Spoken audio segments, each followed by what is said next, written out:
Bismillahirrahmanirrahim. Assalamualaikum warahmatullahi wabarakatuh. Alhamdulillah, wassalatu wassalamu ala rasulillah, Sayyidina wa maulana Muhammad ibn Abdillah, wa ala alihi wa ashabihi wa mawalah. Ashhadu an la ilaha illallah, wa ashhadu anna Muhammadan abduhu wa rasuluh, la nabiyya ba'd. Kaum muslimin, para pemirsa MTSN 1 Kota Padang yang dimuliakan, puasa merupakan ibadah yang istimewa yang pahalanya tiada batas. Semakin berkualitas ibadah puasa seorang muslim, semakin Allah cinta dan semakin besar pula pahala yang dijanjikan oleh Allah bagi mereka yang berpuasa. Maka oleh karena itu, para pemirsa sekalian, agar ibadah puasa kita di bulan ini semakin berkualitas dan semakin istimewa, ada beberapa amalan-amalan ibadah tertentu yang dapat meningkatkan kualitas ibadah puasa kita di bulan puasa kali ini. Di antaranya adalah yang pertama, yaitu makan sahur dan mengakhirkan makan sahur tersebut. Di antara amalan puasa Ramadan yang Rasulullah Shallallahu Alaihi Wasallam lakukan dan anjurkan kepada kita sebagai umat Islam adalah makan sahur. Dalam salah satu hadis, beliau bersabda, "Tasahharu fa inna fis sahuri barakah." Makan sahurlah kalian, karena di dalam makan sahur itu terdapat keberkahan. Said Sabiq di dalam kitabnya Fiqhus Sunnah menjelaskan, hal yang menyebabkan berkahnya sahur adalah sahur itu dapat menguatkan, menggiatkan, dan memudahkan seseorang dalam berpuasa. Para sahabat Rasulullah merupakan pionir dalam mengamalkan sunnah ini. Bahkan Ammar bin Maimun pernah berkata, "Kana ashabu Muhammadin sallallahu alaihi wasallam a'jalan nasa iftara wa abta'ahum suhura." Para sahabat Nabi Muhammad sallallahu alaihi wasallam adalah orang-orang yang bersegera dalam berbuka dan paling lambat dalam sahurnya. Nah, kapankah waktu yang disebut mengakhirkan sahur yang dilakukan oleh Rasulullah dan para sahabat? Zaid bin Sabit suatu kali pernah ditanya oleh Anas bin Malik. An Anas radhiyallahu an qala, "Tasaharna ma'an Nabi sallallahu alaihi wasallam summa qama ila shalah. Qultu, kam kana bainal adhani was sahur? Qala qadru 50 ayah."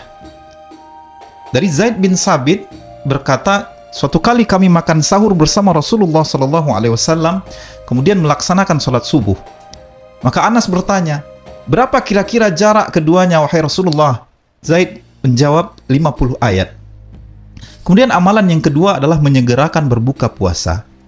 Amalan istimewa yang kedua dalam bulan Ramadan adalah menyegerakan untuk berbuka puasa. Rasulullah Shallallahu Alaihi Wasallam bersabda, "La yazalun nasa bi khairin ma'ajjalul fitr." Manusia tetap dalam kebaikan selagi menyegerakan berbuka puasa. Ketika matahari telah terbenam dengan jelas, maka disunnahkan untuk segera berbuka puasa. Rasulullah Shallallahu Alaihi Wasallam menganjurkan untuk berbuka puasa dengan buah kurma.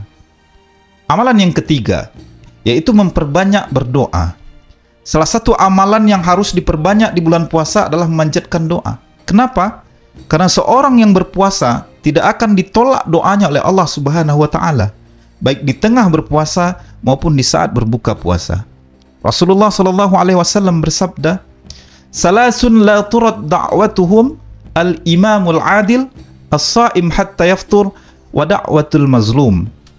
3 orang yang tidak akan ditolak doanya oleh Allah adalah imam yang adil, orang yang berpuasa sampai berbuka, dan doa orang yang teraniaya. Setiap kita pasti memiliki keinginan yang ingin kita capai, dan setiap kita juga pasti mempunyai problematika dalam hidup ini. Berdoa dan memohon kepada Allah agar dimudahkan segala urusan dan dilampangkan segala masalah. Dan yang lebih penting adalah kita berdoa kepada Allah untuk keselamatan akhirat kita. Wa minhum man yaqulu rabbana atina fid dunya hasanah wa fil akhirati hasanah wa qina azaban nar. Yang keempat adalah menghindari hal-hal yang membatalkan puasa.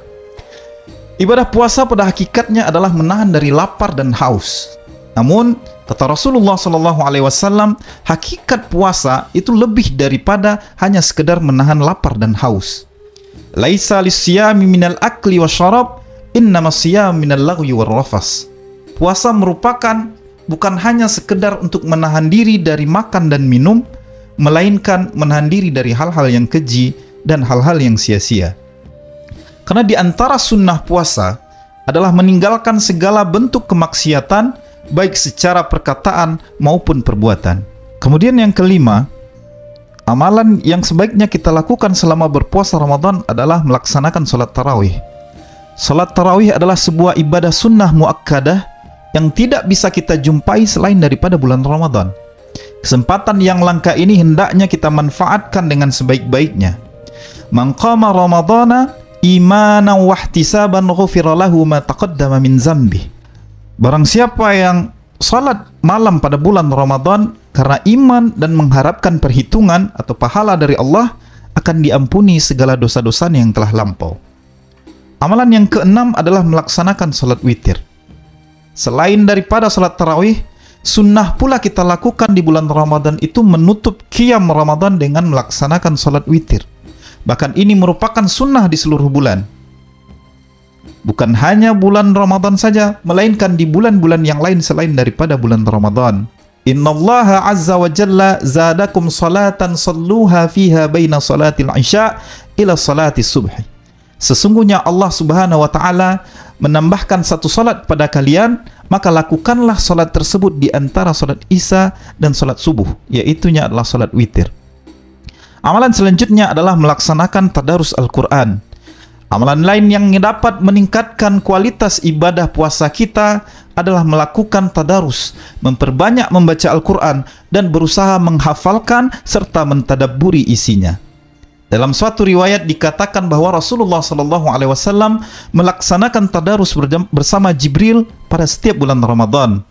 Pada prakteknya, Rasulullah membacakan Al-Quran di hadapan Jibril dan Jibril menyimak hafalan Rasulullah tersebut. Hal ini untuk memastikan bahwa tidak ada satu huruf pun yang salah. Seluruh Al-Quran bersama sebagaimana adanya di Lauhil Mahfuz. Tidak boleh ada perbedaan sedikit pun. Menurut Ibnu Hajar Al-Asqalani, hadis ini juga menjadi bukti bahwa Al-Quran diturunkan pertama kali pada bulan Ramadan. Bahkan pada saat Ramadan terakhir sebelum Rasulullah wafat, tadarus ini berlangsung selama 2 kali. Yang kedelapan adalah memperbanyak infak. Rasulullah merupakan makhluk yang paling dicintai oleh Allah dan beliau adalah manusia terbaik yang memiliki sifat dermawan. Maka marilah kita berupaya untuk berinfak setiap hari di bulan Ramadan. Di antara sedekah khusus di bulan Ramadan yang pahalanya luar biasa banyaknya adalah memberikan iftar ataupun berbuka untuk orang-orang yang berpuasa, khususnya kepada kaum du'afa. Man fattara sa'iman kana lahu mislu ajrihi ghaira annahu la yanqusu min ajri sha'im syai'a.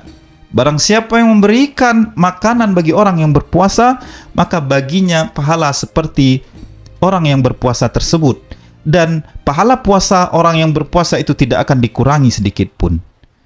Berikutnya adalah i'tikaf. I'tikaf merupakan amalan puasa Ramadan yang kadang terlupakan oleh sebagian kaum muslimin pada masa sekarang ini. 10 hari terakhir merupakan puncak dari bulan Ramadan, namun lebih banyak orang yang menggunakan waktu tersebut untuk persiapan lebaran dengan berbelanja, persiapan mudik, dan lain sebagainya. Sangat bertolak belakang dengan apa yang Rasulullah ajarkan dan contohkan kepada kita, kaum muslimin dan para sahabat-sahabat beliau.